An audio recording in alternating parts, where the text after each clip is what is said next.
আসসালামু আলাইকুম ওয়া রাহমাতুল্লাহি ওয়া বারাকাতুহু। আমি আশা করি 1 মিনিট মাদ্রাসা ইউটিউবে চ্যানেলের সম্মানিত দিনী ভাই বোনেরা আল্লাহ তাআলার অশেষ মেহেরবানিতে ভালো আছেন, সুস্থ আছেন।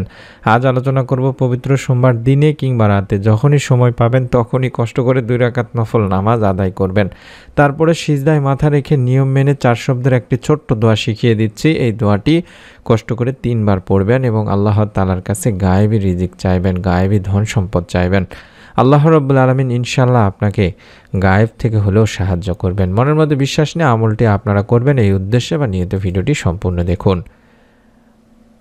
দৈনন্দিন আমল আল্লাহর কাছে উপস্থাপনের ব্যাপারে হাদিসে বলা হয়েছে দৈনন্দিন আমলের হিসাব 2 ভাগে বা 2 ভাবে পেশ করা হয় থাকে। যেমন দিনের আমলগুলো রাতের শুরুতে এবং রাতের আমলগুলো দিনের শুরুতে।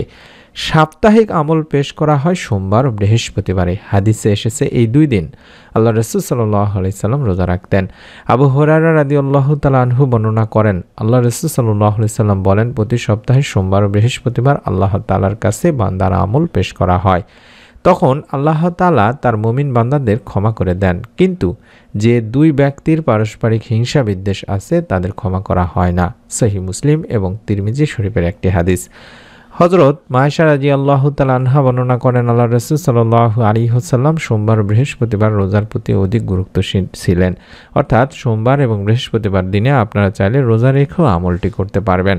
অন্য হাদিসে বর্ণনা মতে আল্লাহ রাসূল সাল্লাল্লাহু আলাইহি ওয়াসাল্লাম বলেন, আল্লাহ তাআলা সোমবার বৃহস্পতিবার প্রত্যেক মুসলমানের গুনাহ ক্ষমা করেন, কিন্তু পরস্পর সম্পর্ক ছিন্নকারীর ব্যাপারে আল্লাহ বলেন, নিজেদের মধ্যে সমঝোতার আগ পর্যন্ত এদেরকে বাদ দাও বা ছেড়ে দাও। ইবনে মাজাহ তারগিবের একটি হাদিস।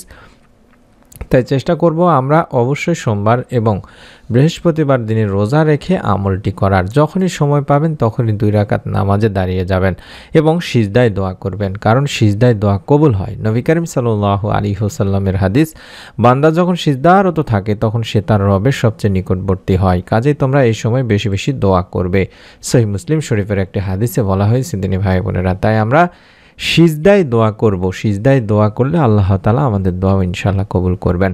তবে সিজদায় দোয়া করার জন্য কিছু নিয়ম রয়েছে। যেমন সিজদায় দোয়া করার জন্য প্রথমে আপনাকে সিজদাহের তাসবিহ পড়ে নিতে হবে। সেই হিসাবে সুবহানা রাব্বিয়াল আলা বা অন্য কোনো তাসবিহ 3 বার পড়ার পরেই আপনাকে দোয়া করতে হবে, হোক সেটি ফরজ, সুন্নত বা নফল সালাত।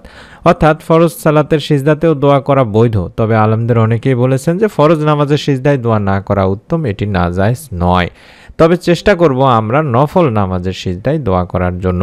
সিজদায় দোয়া করার জন্য প্রথমে আপনাকে যে নিয়মটি বললাম যে সুবহানা রাব্বিয়াল আলা, সুবহানা রাব্বিয়াল আলা, সুবহানা রাব্বিয়াল আলা 3 বার পাঠ করতে হবে। তবে মনে রাখবেন সিজদায় দুনিয়াবি কোনো দোয়া করা যাবে না। অর্থাৎ যে বিষয়টি মানুষের সাধ্যে নেই সেটি আল্লাহ তাআলার কাছে সিজদায় চাওয়া যাবে। যেমন আপনি ঋণ মুক্তি, ভালো জীবনসঙ্গী, সচ্ছলতা, স্মৃতিশক্তি বৃদ্ধি ইত্যাদি, এগুলো আপনি চাইতে পারবেন, কারণ এগুলোর কোনোটি মানুষের হাতে নেই, আল্লাহই সর্বাধিক জানেন। তাই মনে রাখবেন আল্লাহ তাআলার কাছে যখন সিজদায় দোয়া করবেন তখন আপনি চাইলে বাংলাতেও দোয়া করতে পারবেন, কোনো সমস্যা নেই ইনশাআল্লাহ। তবে দুনিয়াবি কোনো কিছু চাওয়া যাবে না। যেমন আপনি যদি আল্লাহ রাব্বুল আলামিনের কাছে সিজদায় গিয়ে মাথা রেখে বলেন যে আল্লাহ আমাকে এত টাকা দিন, অত টাকা দিন, এই যে বিষয়গুলো আপনাকে সিজদায় চাওয়া যাবে না এবং এটি চাইলে সিজদায় আপনার নামাজ নষ্ট হয়ে যেতে পারে।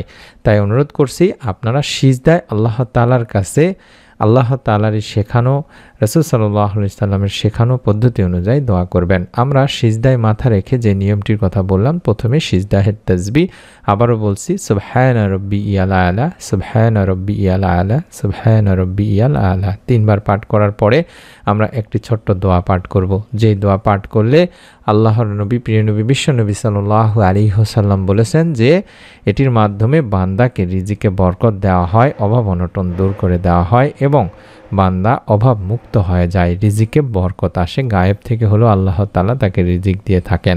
আর সেটি হলো আল্লাহুম্মা ইন্নী আউযু বিকা মিনাল কুফরি ওয়াল ফাকরি, আল্লাহুম্মা ইন্নী আউযু বিকা মিনাল কুফরি ওয়াল ফাকরি, আল্লাহুম্মা ইন্নী আউযু বিকা মিনাল কুফরি ওয়াল ফাকরি। মাত্র 2-3 শব্দের একটি ছোট্ট দোয়া।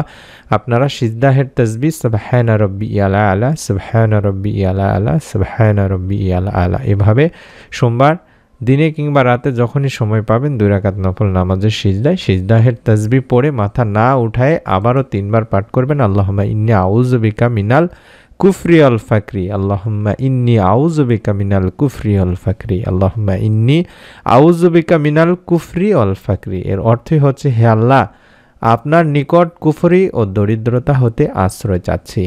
হে আল্লাহ, আমি আপনার নিকট কুফরি ও দরিদ্রতা হতে আশ্রয় চাচ্ছি। এভাবে আল্লাহ তাআলার কাছে আপনারা সিজদায় মাথা রেখে দোয়াটি করবেন এবং প্রতিদিন চলতে ফিরতে উঠতে বসতে, বিশেষ করে আজ সোমবারের দিনে কিংবা রাতে এই 24 ঘন্টার মধ্যে আপনারা 100 বার ইস্তেগফার পড়বেন। কারণ ইস্তেগফার পাঠে বান্দার আমল বা ইস্তেগফারের মাধ্যমে আল্লাহ তাআলা বান্দার অভাব অনটন মোচন করে দিয়ে থাকেন, পাপাচার ক্ষমা করে থাকেন, গুনাহ থেকে মাফ করে থাকেন, সন্তান সন্ততি দান করে থাকেন, রিজিকে বরকত দিয়ে থাকেন, পরিপূর্ণ বরকত দিয়ে থাকেন। সুবহানাল্লাহ। এবং অভাব মুক্ত থাকতে তাই পবিত্র কোরআনুল কারিমে বেশি বেশি এই ইস্তেগফার পাঠের নির্দেশ দেওয়া হয়েছে, যার ফলে মহান আল্লাহ মানুষকে উত্তম রিজিক সহ অসংখ্য নিয়ামতে ধন্য করবেন বলেও জানিয়েছেন। আল্লাহ তাআলা বলেন, অতঃপর বলেছি, তোমরা তোমাদের পালনকর্তার কাছে ক্ষমা প্রার্থনা করো, তিনি অত্যন্ত ক্ষমাশীল। তিনি তোমাদের উপর অজস্র বৃষ্টিধারা ছেড়ে দেবেন, তোমাদের ধন সম্পদ ও সন্তান সন্ততি বাড়িয়ে দেবেন, তোমাদের জন্য উদ্যান স্থাপন করবেন এবং তোমাদের জন্য নদী নালা প্রবাহিত করবেন।